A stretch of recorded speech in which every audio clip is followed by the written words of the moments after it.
গ্রীষ্মের তাপ ও আর্দ্রতার প্রভাব পড়ে ব্রয়লার ও লেয়ার ফার্মে। ডিমের উৎপাদন কমে আসে, ব্রয়লারের স্বাভাবিক বৃদ্ধি ব্যাহত হয়, হিট স্ট্রেসে মুরগি মারা যায়, দুর্বল চিক্সের উপর রোগের সংক্রমণ বেশি হয়। ফলত আর্থিক ক্ষতির মুখে পড়েন পোলট্রি ফার্মাররা, বিশেষত যারা ব্যাকওয়ার্ড পোলট্রি ফার্মিং এর সঙ্গে যুক্ত।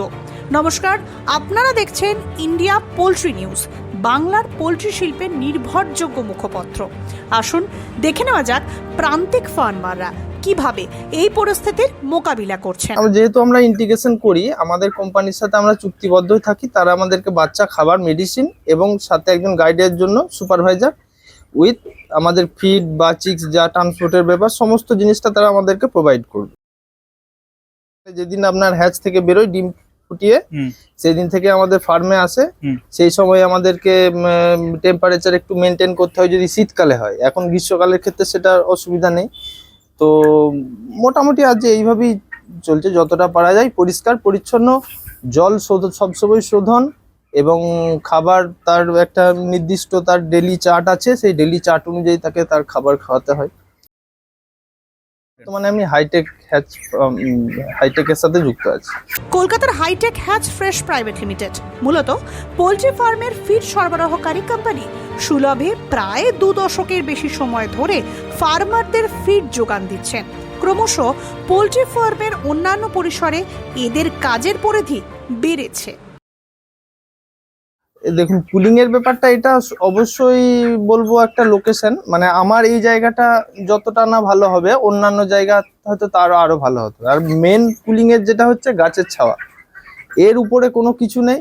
তার উপরে আমাদের যেহেতু অ্যাডভাস্টারের সেট, খড়ের চাল হলে খুব ভালো হয়, যেটা একদম মুরগির জন্য একটা পারফেক্ট ওয়েদার হয় গ্রীষ্মকালের ক্ষেত্রে। আর আমরা কি করি, যেহেতু আমাদের খড়ের চাল নয়, আমাদের অ্যাডভাস্টারের চাল, তার উপরে আমাদের খড় বেছানো আছে, আপনি দেখলেন, তার সাথে আছে স্প্রিংলার। যখনই ভিতরে আমরা অনুভব করি যে ভিতরে একটু তাপমাত্রা বাড়ছে, তখনই আমরা ওই স্প্রিংলার চালিয়ে দিলাম। স্প্রিংলারের জন্য খড়টা ভিজে গেল, খড়টা ভিজে গেলে অটোমেটিক্যালি ফ্যান থেকে আপনার নিচে ঠান্ডা হাওয়াটাই আসবে, একটা নর্মাল ঠান্ডা, যেটা মুরগি একদম স্বাভাবিকভাবে স্বাচ্ছন্দ্যে থাকতে পারবে।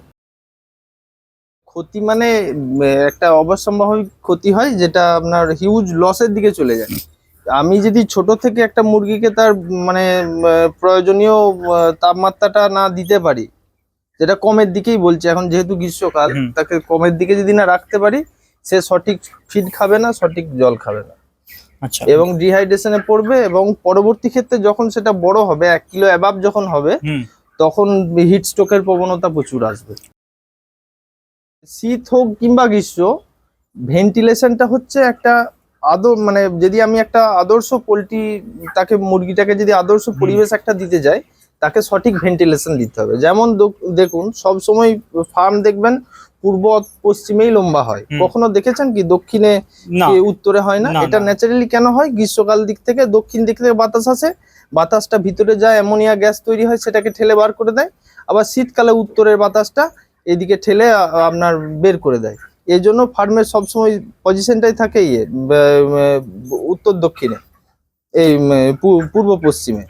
তো যত আপনি ভেন্টিলেশন ঠিকঠাক রাখতে পারবেন, মানে ভিতরে যেন এই গ্যাসটা না জমা থাকে, তাতে কি হবে, তাদের নানা রকম যে রোগ জ্বালা, অ্যাসাইটিস যেটা বেশি হয় শীতকালের দিকে, সেই সমস্ত রোগ জ্বালাগুলোর থেকে আপনি মুক্তি পাবেন এবং মুরগিটা সঠিক গ্রোথ পাবে এবং ফার্মার লাভবানও হবে।